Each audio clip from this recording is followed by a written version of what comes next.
میرے بھائیوں،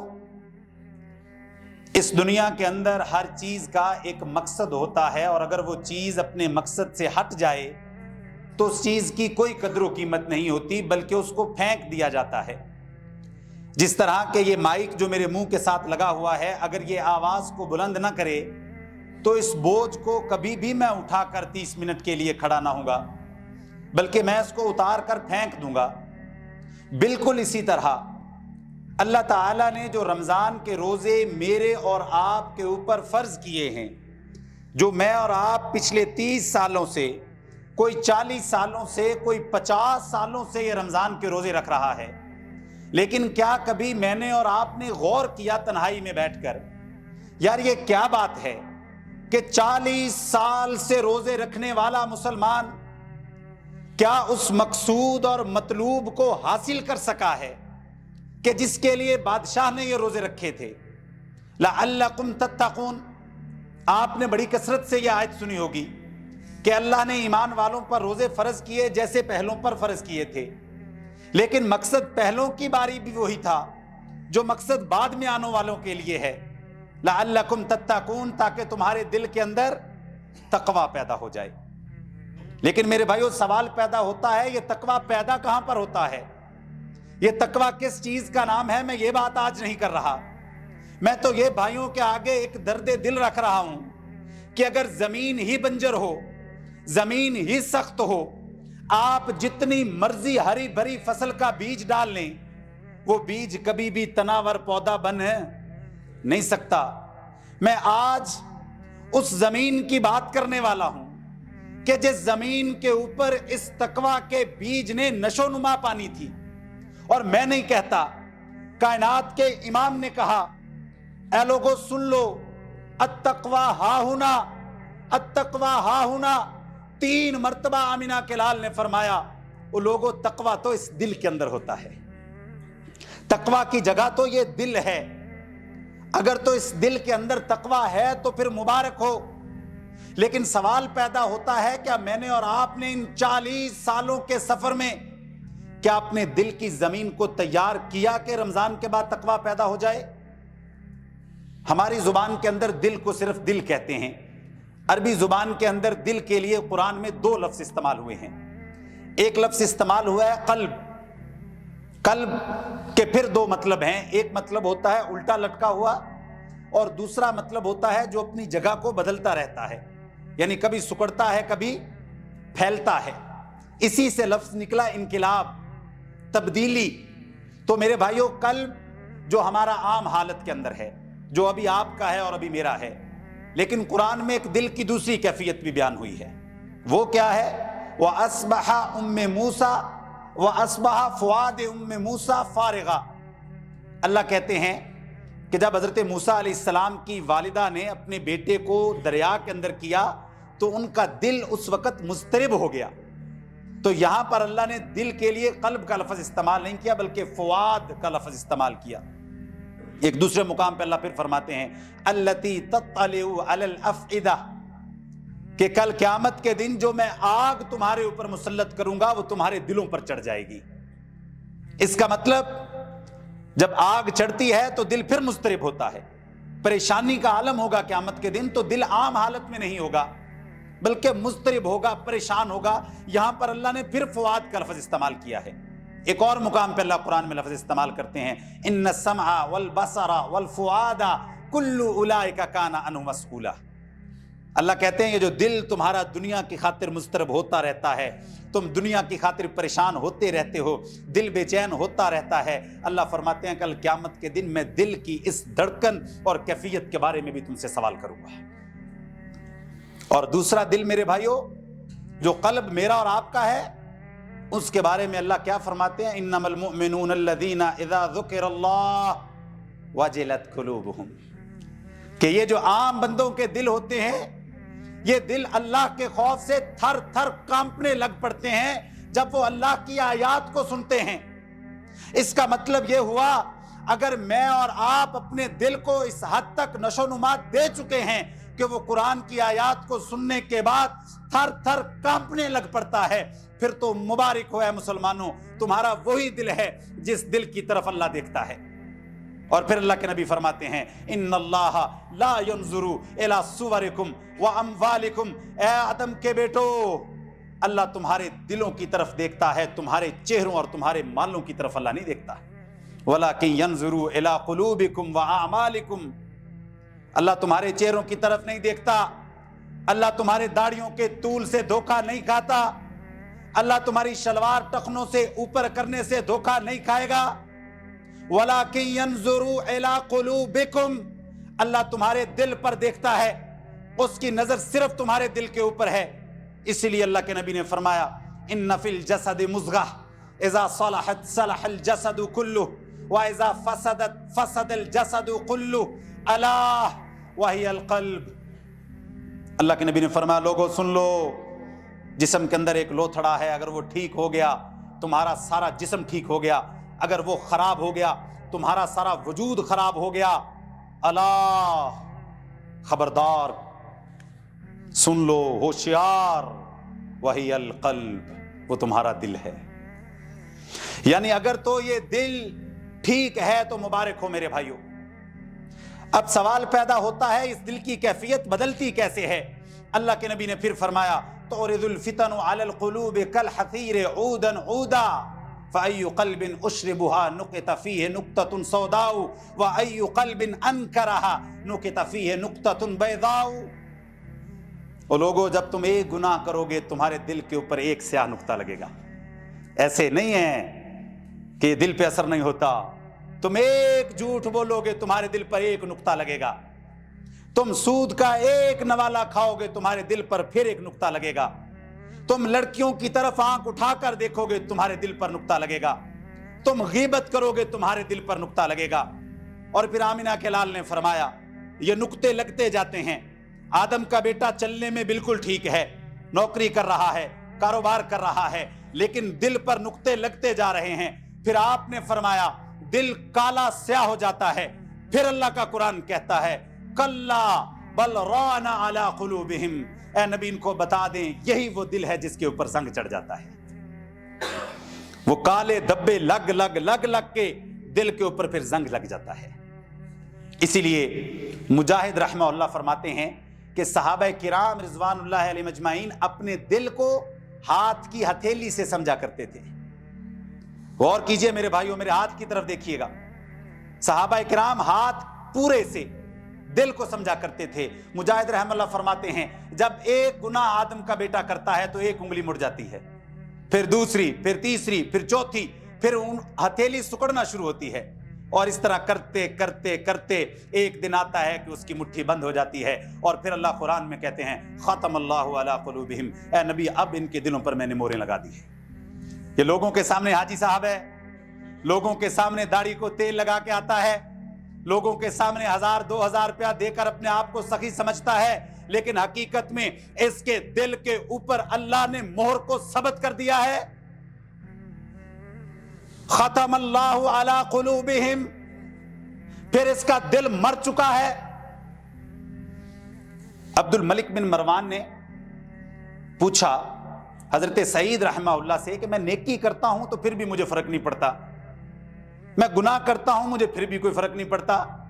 تو حضرت سعید رحمہ اللہ فرماتے ہیں تمہارا دل مر چکا ہے، اس کے جنازے کا اعلان کر دو۔ جس دل کے اندر یہ کیفیت ہی نہیں ہے کہ وہ قرآن کی آیت کو سن کر تڑپنے لگ پڑے، جس دل کے اندر یہ کیفیت ہی نہیں ہے کہ وہ دل اللہ کے خوف کے ساتھ دھڑکے اور پھر آنکھوں سے زاروں قطار آنسو بہ پڑے، حضرت سعید فرماتے ہیں جنازے کا اعلان کرو، تمہارا دل مر چکا ہے۔ میرے بھائیو، اس دل کی مثال 3 مکانوں کی طرح ہے۔ ایک مکان وہ جس کے اندر بڑے ہیرے جواہرات اور شاہی مکان ہے، اور دوسرا وہ مکان ہے جو ایک عام بندے کا مکان ہے جس کے اندر تھوڑا بہت مال پڑا ہوا ہے، اور تیسرا وہ مکان ہے جو بالکل خالی ہے۔ تو دل کی مثال بھی میرے بھائیو ان 3 مکانوں کی طرح ہے۔ جس دل کے اندر اللہ کی عظمت اور بڑائی ہوتی ہے، اس دل کے اندر شاہی خزانے ہوتے ہیں اور ان کے اوپر شاہی محافظ ہوتے ہیں، پھر اس دل کے اوپر شیطان حملہ نہیں کر سکتا۔ شاہی مکان کے اندر چوری کرنا بڑی مشکل ہے، اور جس دل کے اندر مکان کے اندر ہے ہی کچھ نہیں، اس میں شیطان نے چوری کر کے کرنا کیا ہے؟ وہ کافر کا دل ہے، منافق کا دل ہے۔ اور تیسرا وہ دل جو اس انسان کا ہے کہ جو کبھی ایمان کی طرف آتا ہے اور کبھی دوبارہ منافقت کی طرف چلا جاتا ہے، کبھی نیکی کی طرف آتا ہے، کبھی شیطان دوبارہ اس کے اوپر قابو پا جاتا ہے، تو اس کے دل کی حالت بدلتی رہتی ہے۔ وہ دل کبھی ایمان کی طرف ہوتا ہے، کبھی کفر کی طرف ہوتا ہے۔ اسی لیے اللہ کے نبی علیہ السلام کثرت کے ساتھ اس دعا کو پڑھا کرتے تھے، یا مقلب القلوب ثبت قلبی علی دینک، اے دلوں کو ثبات دینے والے میرے دل کو ثابت قدم رکھنا۔ امی عائشہ فرماتی ہیں، اے اللہ کے رسول آپ بھی دل کی ثابت قدمی کی دعا مانگتے ہیں؟ تو اللہ کے نبی نے فرمایا، ہاں عائشہ، ساری مخلوق کے دل اللہ کی 2 انگلیوں کے درمیان ہیں، اللہ جب چاہتا ہے اس کو پلٹ دیتا ہے۔ اس دعا کو کثرت کے ساتھ مانگا کریں، اس دعا کے ساتھ اللہ کی طرف رجوع کیا کریں۔ تو میرے بھائیوں، اگر تو ان 18 روزوں کے اندر میں نے اور آپ نے اپنے دل کے اوپر غور نہیں کیا، بڑی ذمہ داری سے بات کر رہا ہوں، اگر میں نے اور آپ نے اپنے دل کی کیفیت کو امپروو نہیں کیا، اس کے اندر کوئی بہتری نہیں لے کے آئے، اور ہمارا دل اللہ کی یاد میں تنہائی میں ان 18 دنوں میں نہیں رویا، اگر ان 18 دنوں میں ہم نے اپنے آپ کو اللہ کے قریب محسوس نہیں کیا، اگر ان 18 دنوں میں ہم نے اپنا تعلق اللہ کے ساتھ مضبوط نہیں کیا، اپنے دل کو اس قابل نہیں بنایا کہ جس کی طرف دیکھ کر رب مسکرا دے، تو یقین مانے میرے بھائیوں، روزہ تو بڑی دور کی بات ہے۔ آمینہ کے لال نے فرمایا، بھوک اور پیاس کے علاوہ اس بدبخت انسان کو کچھ بھی نہیں ملا۔ غور کیجئے دل کے اوپر میرے بھائیوں، کہیں ایسا نہ ہو 5 وقت کی نماز پڑھنے کے باوجود دل پر مہر لگ گئی ہو، کہیں ایسا نہ ہو کہ اپنے آپ کو دیندار سمجھنے کے باوجود ہمارے دلوں کے اوپر زنگ لگ گیا ہو۔ میرے بھائیوں، اس کی علامت کیا ہوگی؟ آخر کچھ تو علامت ہونی چاہیے، کوئی سائن اینڈ سمٹمز تو ہوں گے۔ آگ لگے گی تو جلن تو محسوس ہوگی، اگر خوشبو لگائی ہے تو خوشبو کی سمیل تو آئے گی۔ آخر وجہ کیا ہے؟ نشانی کیا ہے؟ پتہ کیسے چلے گا کہ میرا دل مر چکا ہے یا مرنے والا ہے؟ تو میرے بھائیوں یاد رکھیے 4 اس کی بنیادی علامتیں ہیں۔ سب سے پہلی علامت کہ انسان کا دل مسجد کے اندر پھر نہیں لگتا، انسان کا دل پھر نیکی کے کاموں میں نہیں لگتا، اس کو درس قرآن سننے میں بڑا تذبذب سا ہوتا ہے، تراویح کے لیے 1 گھنٹہ کھڑا ہونا اس کو بڑا مشکل لگتا ہے، اللہ کی خاطر گھر سے نکل کر لوگوں کو نیکی کی دعوت کا پیغام دینا اس پر گراں گزرتا ہے، نیکی کی مجالس میں بیٹھنا اس کے لیے تکلیف دہ ہوتا ہے، وہ مضطرب ہو جاتا ہے، اس کا دل نہیں لگتا، وہ علماء کے خلاف باتیں کرے گا، اس کو علم سے نفرت ہو جاتی ہے، وہ علم کو کوئی اہمیت ہی نہیں دیتا، وہ کہتا ہے یہ پتہ نہیں کیا چیز ہے، اس سے کیا ہوگا، کوئی فرق نہیں پڑتا، وہ خود جہالت کے اندر ہوتا ہے اور وہ سب کو اسی دائرے میں سمجھ رہا ہوتا ہے۔ حالانکہ علم کے میدان میں جیسے جیسے انسان بڑھتا ہے، انسان کو اپنے جاہل ہونے کا احساس ہوتا ہے کہ ابھی تو مجھے کچھ بھی نہیں آتا، اور جس کو کچھ بھی نہیں آتا وہ سمجھتا ہے مجھے سب کچھ آ رہا ہوتا ہے، وہ دین کی مجالس میں نہیں بیٹھے گا، وہ آپ دیکھیں گے جمعے کو ہمیشہ آخری 15 منٹ میں آئے گا، حالانکہ اس کو پتا ہے کہ اللہ کا قرآن کہتا ہے، اے ایمان والو جب جمعے کی اذان ہو جائے، اذا نودی للصلاۃ من یوم الجمعہ فاسعوا الی ذکر اللہ، بھاگاؤ دوڑاؤ، وہ کہتا ہے نہیں اپنی مرضی سے جاؤں گا، مجھے پتا ہے کس ٹائم آنا ہے، آپ زیادہ نہ بنے، قائد اعظم نہ بنے، مجھے پتا ہے کس ٹائم مسجد میں جانا ہے، مجھے سب پتا ہے۔ وہ بندہ اپنی مرضی سے مسجد میں آئے گا، دین پر اپنی مرضی سے عمل کرے گا، اپنا مزاج ہوگا اس بندے کا، ایک اپنی طبیعت ہوگی، اپنا ایک چناؤ، اپنا لگاؤ، اپنا ایک رجحان ہوگا اس بندے کا۔ آپ اسے قرآن کی آیت اور نبی کا فرمان پیش کریں گے، وہ چونکہ چنانچہ اگر مگر کر کے بات کو ٹالے گا،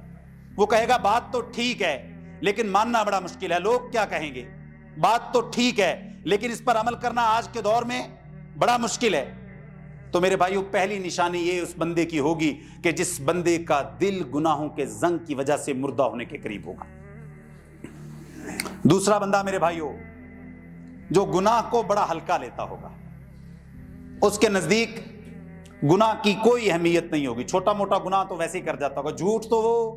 چلاکی سمجھ کے بولتا ہوگا، فراڈ دھوکہ وہ سمجھتا ہوگا میری قابلیت ہے، اس لیے آپ نے فرمایا کہ جب ایک مومن گناہ کرتا ہے تو اس کی نظروں میں گناہ کی مثال ایسے ہوتی ہے جیسے وہ پہاڑ کے نیچے بیٹھا ہوا ہے کہ ابھی میرے اوپر گرے گا، اور ایک فاسق انسان گناہ کرنے کے بعد ایسے ہوتا ہے جیسے ناک پر مکھی بیٹھی اور اس نے اڑا دی، اسے کوئی فرق نہیں پڑتا کہ گناہ ہو گیا ہے، اسے اس بات سے کوئی فرق نہیں پڑتا کہ اس نے اپنے بیٹے کی شادی کو کئی لوگوں کے دلوں میں احساس کمتری پیدا کرنے کا سبب بنا دیا، اس کو اس بات سے کوئی فرق نہیں پڑتا کہ اس نے اپنے بینک میں پیسے سود پر رکھے ہوئے ہیں، اس کو اس بات سے کوئی فرق نہیں پڑتا کہ اللہ کا قرآن کیا کہتا ہے، نبی کا فرمان کیا کہتا ہے، وہ اپنی طبیعت کے مطابق گناہ کو بڑا ہلکا سا لیتا ہے، ہاں ماہانہ تھوڑا بہت صدقہ کرے گا اور سمجھے گا کہ بس اللہ معاف کرنے والا ہے، اللہ معاف کر دے گا، اس کے ذہن میں یہ بات ہوگی اللہ غفور الرحیم ہے، اس کے ذہن میں یہ شیطان بات ڈالے گا تاکہ وہ انسان توبہ نہ کرے۔ یقیناً اللہ غفور الرحیم ہے، لیکن اس انسان کے لیے جو گناہ کو گناہ سمجھتا ہے، اور وہ انسان ہلکا لے گا گناہ کو۔ تیسرا وہ بندہ ہوگا میرے بھائیوں جو گناہ کر کے لوگوں کو بتاتا پھرتا ہے، اس بندے کے دل پہ بھی مہر لگی ہوتی ہے، رات کو زنا کیا ہے صبح اپنے دوستوں کو بتا رہا ہوتا ہے، میری اتنی گرل فرینڈز ہیں، اپنے کلاس فیلوز کو بتا رہا ہوتا ہے، بینک میں پیسے سود پر رکھے ہیں، لوگوں کو بتا رہا ہوتا ہے یار تم بھی رکھ لو، میں نے بھی رکھے ہوئے ہیں، تم بھی کھا لو میں بھی کھا رہا ہوں، اور وہ تھوڑا بہت جھوٹ بول رہا ہوتا ہے، بات کر رہا ہوتا ہے، جھوٹ بول رہا ہوتا ہے، ساتھ والا ساتھی سن رہا ہوتا ہے، اور وہ کہہ رہا ہوتا ہے یار آج کے دور میں تجارت جھوٹ کے بغیر نہیں ہوتی یار، آپ کو نہیں پتا دنیا بڑی تیز ہو گئی ہے، آج کل جب تک جھوٹ نہ بولو کام نہیں ہوتا۔ وہ گناہ کرتا ہے اور لوگوں کو بتاتا ہے، خاص طور پہ وہ فراڈیے جنہوں نے لوگوں کے پیسے دینے ہیں، وہ پیسے دینے کے لیے جھوٹ بولتے ہیں اور ساتھ والے بندے کو کہتے ہیں دیکھو میں نے کیسے کہانی کروائی، اس کے میں ناک رگڑواؤں گا۔ منبر پر کھڑا ہو کے بڑی ذمہ داری سے کہتا ہوں بھائیو، جو لوگوں کے پیسے دینے کے وقت لوگوں کے ناک رگڑواتا ہے، یقین مانیے میری بات کا، اللہ اس کو مرنے سے پہلے ضرور ناک رگڑواتا ہوا اپنی آنکھوں سے دکھائے گا۔ اللہ اس کو کبھی بھی چین سے مرنے نہیں دے گا، اس کو اللہ کبھی بھی سکون کے ساتھ مرنے نہیں دے گا، اس کی جان اٹکے گی، کبھی گھٹنوں پر، کبھی ناف پر، کبھی حلق پر اٹکے گی، وہ روئے گا، سورہ یاسین پڑھوائیں گے اس کے گھر والے، لیکن اس کی جان نہیں نکلے گی، جو لوگوں کو اپنا جان بوجھ کر جھوٹ بول کر پیسے دینے کے لیے چکر لگواتا ہے۔ یہ بندہ ہوتا ہے جس کے دل پر مہر لگی ہوتی ہے، کسی کے پیسوں کے ساتھ بیٹے کی شادی کرے گا، کسی کے پیسوں کے ساتھ گاڑی لے گا، کسی کے پیسوں کے ساتھ موبائل لے گا، وہ حرام ہے، اس کا ہر وہ نوالا جو وہ اپنے منہ میں ڈالتا ہے وہ حرام، اور اللہ کے نبی نے فرمایا جس نے ایک لقمہ حرام کا کھایا اس کی 40 دن تک اللہ کوئی بھی عبادت قبول نہیں فرماتے۔ یہ وہ بندہ ہوتا ہے تیسرا میرے بھائیوں جس بندے کے دل پہ مہر لگی ہوتی ہے، یہ لوگوں کو چکر لگواتا ہے، دینے ہوتے ہیں پیسے پر دیتا نہیں ہے، ہوں بھی تو نہیں دیتا اور دینا چاہتا بھی نہیں ہے، ایسے ہی یہ بیٹیوں کی وراثت بھی کھا جاتا ہے، بہنوں کی وراثت بھی کھا جاتا ہے، اس کو پتہ ہی نہیں چلتا، یہ ان کو بھی چلاکی سمجھتا ہے کہ تھوڑا بہت عید کے اوپر 2 4 10 20 ہزار روپیہ دے کر اور شادی پر یہ دھن دھاج یہ تقریباً 10 20 30 لاکھ کا دے کر اپنی بہن کا منہ بند کروائے گا۔ ختم اللہ علی قلوبہم، یہ بندہ بھی وہ ہے جس کے دل پر اللہ نے مہر لگا دی ہوئی ہے، ساری زندگی حرام کھاتا ہے، وہ مال جو اس کا تھا ہی نہیں اس مال کے لیے ہمیشہ کی جہنم کو خرید لیتا ہے اور اپنے اندر مطمئن ہوتا ہے، اندر سے وہ مطمئن ہوتا ہے۔ یہ ناچنے والی جو ہوتی ہے نا بھائیو، یہ بھی سالانہ عمرے کے اوپر جاتی ہیں، آج کل جو سوشل میڈیا سے اٹیچ ہے نا وہ سارے دیکھ رہے ہوں گے کہ آج ہر کسی نے جو ہے نا وہ عبایا پہنا ہوا ہے اور وہ خانہ کعبہ میں ہے، لیکن واپسی پہ آ کر پھر وہی کام ہے۔ یہ حقیقت میں انسان کا ضمیر ہوتا ہے میرے بھائیو، جو انسان کو مطمئن رکھتا ہے، اگر یہ مطمئن نہ رہے تو زندگی عذاب بن جائے۔ آخر کسی نہ کسی نقطے سے شیطان مطمئن رکھے گا کہ دیکھو یہ بھی تو کر رہے ہو نا، دیکھو یہ بھی تو کر رہے ہو نا، اگر بیٹی کو وراثت میں حصہ نہیں دیا تو چلو خیر ہے کوئی بات نہیں، مسجد میں بھی تو 5,000 دے رہے ہو نا، سالانہ بھی تو 20,000 دے رہے ہو نا، دیکھو بھائی بیٹی نے خوشی سے معاف کیا ہے نا۔ تو میرے بھائیو یہ وہ باتیں ہوتی ہیں جو شیطان مطمئن رکھتا ہے، اور یقین مانیں ہمارے معاشرے کا 80% طبقہ شیطان کے اسی مطمئن کردہ جال کے اندر ہے۔ کوئی بندہ نماز نہیں پڑھ رہا وہ مطمئن اندر سے، دیکھو میں جھوٹ تو نہیں بولتا،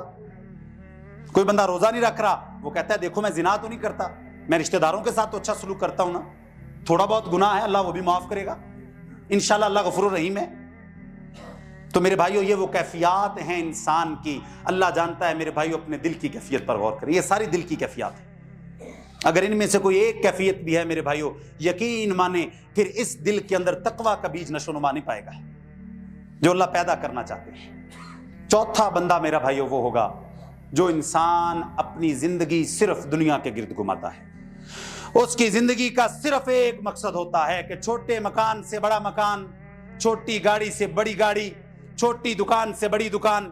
ایک منزل سے دو منزل، دو منزل سے تین منزل، ایک پلاٹ سے دو پلاٹ، دو پلاٹ سے تین پلاٹ۔ اس انسان کی زندگی بیل کی طرح صرف اس دنیا کے گرد گھومتی ہے۔ میں نہیں کہتا، اللہ کا قرآن کہتا ہے قُلْ هَلْ نُنَبِّئُكُمْ بِالْأَخْسَرِينَ أَعْمَالًا،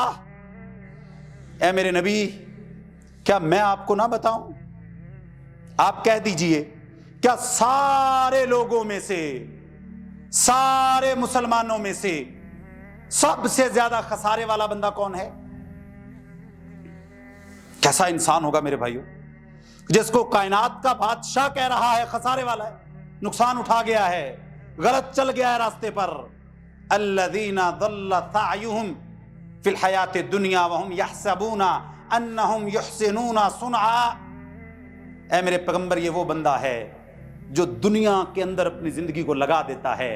وہم یحسبون، کیسا اللہ کی قسم قرآن کا الفاظ ہے، وہم یحسبون، اور وہ حساب لگاتا ہے، انہم یحسنون صنعا، اور وہ حساب لگاتا ہے میں تو بہت ٹھیک کر رہا ہوں، یار میں بڑا سیانہ ہوں۔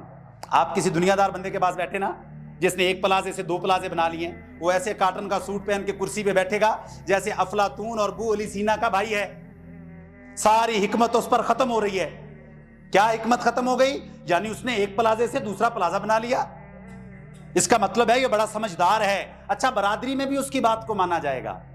یہ بڑا قابل بندہ ہے، دیکھو نا یار کتنی جلدی کاروبار کو ترقی کر گیا۔ اور اللہ کا قرآن کہتا ہے یہ سب سے زیادہ خسارے والا ہے۔ یہ جمع کرتے ہیں الذی جمع مالا وعددا، یہ جمع کرتے ہیں اور پھر اس کو گنتے رہتے ہیں۔ کلا لینبذن فی الحطمہ، اے نبی ہرگز نہیں، ان جمع کیے ہوئے مالوں کے ساتھ میں ان کو حطمہ کے اندر دہکتی ہوئی آگ کے اندر ڈالوں گا۔ یہ حساب لگاتے ہیں ہم ٹھیک کر رہے ہیں، یہ مقصد حیات کو بھول گئے، یہ اس مقصد کو بھول گئے جس کے لیے میں نے انسان پیدا کیا، بڑا ہونا، بچے پیدا کرنا، ان کو کھلانا پلانا، ان کی شادیاں کرنا، اور پھر بستر پر ایک گندی موت کا انتظار کرنا۔ یہ کام تو جانوروں کا کام تھا۔ اولئک کالانعام، اللہ کا قرآن کہتا ہے اے نبی یہ جانوروں سے بھی بدتر ہے۔ یہ سمجھ ہی نہ سکے کہ میں نے ان کو انسان کیوں پیدا کیا ہے۔ میں نے انہیں انسان اس لیے بنایا تھا کہ یہ میری زمین پر میرے نظام کو قائم کر دیں۔ میں نے انہیں مسلمان اس لیے بنایا تھا کہ میرے نبی کی زندگی کے پیچھے چلتے ہوئے جنت کے اندر اپنی منزل کا اختتام کریں۔ دنیا کرنا بری بات نہیں ہے میرے بھائیوں، لیکن اس دنیا کے اندر گم ہو جانا، اس دنیا کو اپنے دل کی بجائے، اپنی جیب کی بجائے اپنے دل میں جگہ دے دینا، سارے مہینے کا حساب یہی لگانا کہ اس مہینے میں اتنے بچ گئے، اس مہینے میں اتنے بچ گئے۔ ہونا تو یہ چاہیے تھا میں نے اس مہینے میں اللہ کے دین کے لیے اتنے لوگوں کے اندر شعور کو پیدا کر دیا، میں نے آج اللہ کے دین کی دعوت اتنے لوگوں کو دی، میں نے اتنے لوگوں کو آج سود سے ہٹایا، میں نے ان کو شرک سے ہٹایا، میں نے انبیاء کی دعوت قولوا لا الہ الا اللہ اس دعوت کی خاطر گرد و غبار کو سونگا اور اپنے چہرے کے اوپر ملا اور لوگوں کو شرک کے اڈوں سے نکالا۔ کیا میں نے اور آپ نے کبھی یہ سوچا کہ میری وجہ سے میرے بھائیوں ان 18 دنوں کے اندر اللہ کے دین کو کیا فائدہ ہوا؟ میری وجہ سے ختم نبوت کے بعد جو میری اور آپ کی ذمہ داری لگ گئی تھی، وہ لوگوں سنو جو حاضر ہو غائبوں تک پہنچا دو، میں نے اور آپ لوگوں نے کتنا پہنچایا؟ یہ اپنے آپ کو رگڑتے رہنا، اللہ اللہ کی ضربیں لگا کر اپنے آپ کو رگڑتے مانجتے رہنا، میرے بھائیوں یہ وہ دین نہیں ہے جو میرے محبوب پیغمبر پر نازل ہوا ہے۔ ہمارے انفرادی طور پر بھی دل مر گئے، ہمارے اجتماعی طور پر بھی دل مر گئے، ہم بطور امت بھی مر گئے، اور یہ امت کی موت ہے میرے بھائیوں کہ آج فلسطین میں جو ہو رہا ہے ہمارے کان پر جوں تک نہیں رینگ رہی۔ اللہ کے نبی نے فرمایا میری ساری امت ایک جسم کی طرح ہے۔ میرے نبی کی بات ٹھیک ہے بھائیو؟ نبی علیہ السلام نے فرمایا ساری امت کی مثال کس کی طرح ہے؟ اگر آپ کا ہاتھ تکلیف میں ہو تو کیا جسم تڑپے گا یا نہیں؟ ہمارے 40,000 سے زائد مسلمان بھائیوں بہنوں اور بچوں کو دھماکوں کے ساتھ اڑا دیا گیا، عمارتوں کے نیچے دبا دیا گیا، ان کے چیتھڑے اڑا دیے گئے، لیکن امت مسلمہ کے اعصاب میں کوئی ارتعاش پیدا نہیں ہوا، ہمارے وجود کے اندر کوئی تبدیلی واقع نہیں ہوئی۔ آج بھی ممبروں پر ویسے ہی خطبے دیے جا رہے ہیں۔ کیوں؟ ہمارے دل مر چکے ہیں بھائیوں، ان دلوں کے اندر احساس ختم ہو گیا ہے، ان دلوں کے اندر وہ کرب، وہ کیفیت ختم ہو گئی ہے۔ اور اللہ قرآن میں کہتے ہیں التی تطلع علی الافئدہ، میں انہی دلوں کو جہنم کی آگ میں بھڑکاؤں گا، پکاؤں گا، پہنچاؤں گا۔ یہ سارے ترجمے ہیں میرے بھائیوں اس لفظ کے۔ ہمارا دل اللہ کے دین کی طرف نہیں مڑا میرے بھائیوں، اس دل کی زمین زرخیز نہیں ہو سکی۔ اسی وجہ سے آپ دیکھتے ہیں کہ 40 سال سے روزہ رکھنے والا بندہ بھی جھوٹ بولتا ہے، 35 سال سے روزہ رکھنے والا بندہ بھی اپنی بہن بیٹی کی وراثت کھاتا ہے، 35 سال سے روزہ رکھنے والا بندہ بھی سنت کے مطابق نماز نہیں پڑھتا، 35 سال سے روزے رکھنے والا بندہ بھی معاشرے کے اندر نرم اخلاق والا مشہور نہیں ہے، 35 سال سے روزے رکھنے والا بندہ بھی اپنے لہجے کو اسلامی نہ بنا سکا، 35 سال سے روزہ رکھنے والا انسان بھی اپنا دل مسجد کے اندر نہ لگا سکا، 35 سال سے روزہ رکھنے والا بھی اپنے بچوں کے لیے دین کو پسند نہ کر سکا کہ اگر یہ دین واقعی قابل عزت چیز تھی تو پھر مجھے اور آپ کو اپنے بچوں کے لیے پسند کرنا چاہیے تھی۔ ہم نہ کر سکے، ہم نے نہ کیا۔ آج میرے بھائیوں آئیں میرے ساتھ چلیں، سارے مدارس میں چکر لگائیں، آپ کو سارے غریب غربا کے بچے ملیں گے، معذور بچے ملیں گے، کند ذہن بچے ملیں گے، جو پڑھنے کے قابل نہیں تھے ان کو مدارس کے اندر بھیجا گیا ہے۔ میں نے اور آپ نے اپنے ذہین بچے اللہ کے دین کو نہیں دیے، اور جو خاندان کھاتے پیتے ہیں انہوں نے تو بالکل نہیں دیے۔ کیوں میرے بھائیوں؟ ہم نے سمجھا کہ دین صرف غریبوں کا کام ہے، ہم نے دین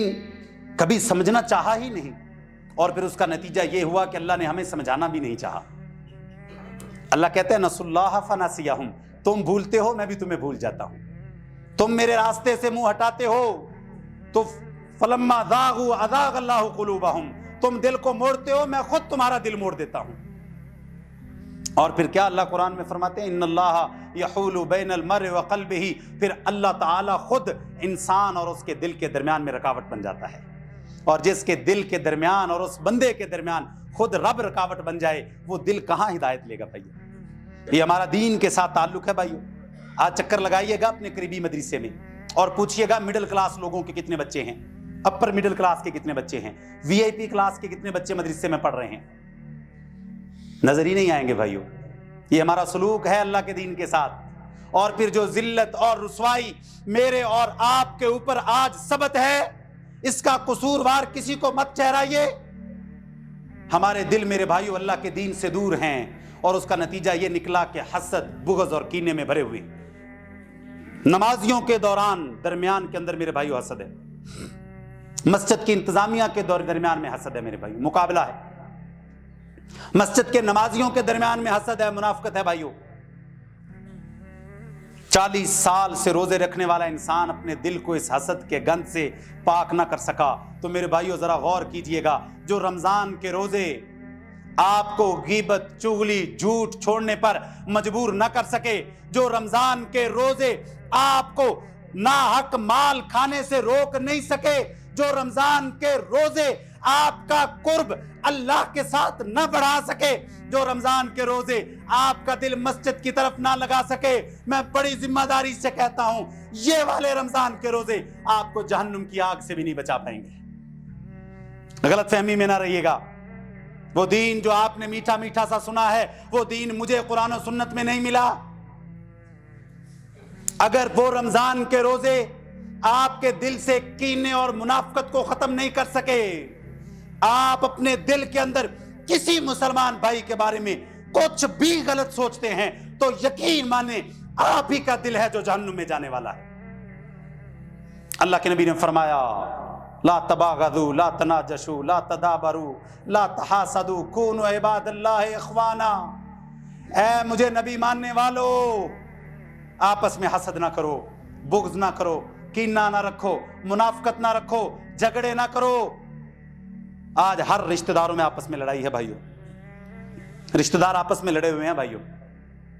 اور اللہ کے نبی نے فرمایا جو لڑائی جھگڑا ہے نا، یہ دین مونڈنے والا ہے، مونڈنے والا ہے، یعنی ختم کر دیتا ہے۔ جو بندہ جھگڑالو ہے نا، اللہ کے نبی کے فرمان کے مطابق اس کا کوئی روزہ اور نماز اللہ قبول نہیں فرماتے۔ وہ جھگڑا کرتا ہے، وہ بدتمیز انسان ہے، وہ کہتا ہے میرا اپنا مزاج ہے، آکڑ ہے میرے اندر۔ ایک قدرتی مزاج ہمارے معاشرے کا اتنا گھٹیا ہے کہ جس کے پاس تھوڑی سی دولت آتی ہے اس کا ایٹیچیوڈ ہی بدل جاتا ہے، اس کے بولنے کا سٹائل، چلنے کا سٹائل وہ عجیب عجیب سا ہوتا ہے، ذرا دور دور رہتا ہے لوگوں سے۔ یہ بدبخت انسان ہے بھائیوں۔ اللہ کے نبی نے فرمایا من کان حینا لینا قریبا حرمہ اللہ علی النار، جو لوگوں کے قریب رہتا ہے اللہ نے اس شخص کے اوپر جہنم کو حرام کر دیا ہے، جو لوگوں کے ساتھ مل کر رہتا ہے۔ حضرت سعد بن مالک مسجد میں آتے ہیں، اللہ کے نبی ممبر پر بیٹھے ہیں، تو حضرت سعد بن مالک کے بارے میں اللہ کے نبی نے فرمایا جو داخل ہوگا وہ جنتی ہے۔ حضرت سعد بن مالک آتے ہیں۔ دوسرے دن آپ نے پھر فرمایا جو مسجد میں آئے گا وہ جنتی ہے۔ حضرت سعد بن مالک پھر آتے ہیں۔ تیسرے دن نبی علیہ السلام نے فرمایا جو داخل ہوگا وہ جنتی ہے۔ تو تیسرے دن پھر سعد بن مالک آتے ہیں رضی اللہ تعالیٰ عنہ۔ حضرت عبداللہ بن عمر دیکھتے ہیں کیسا خوش قسمت انسان ہے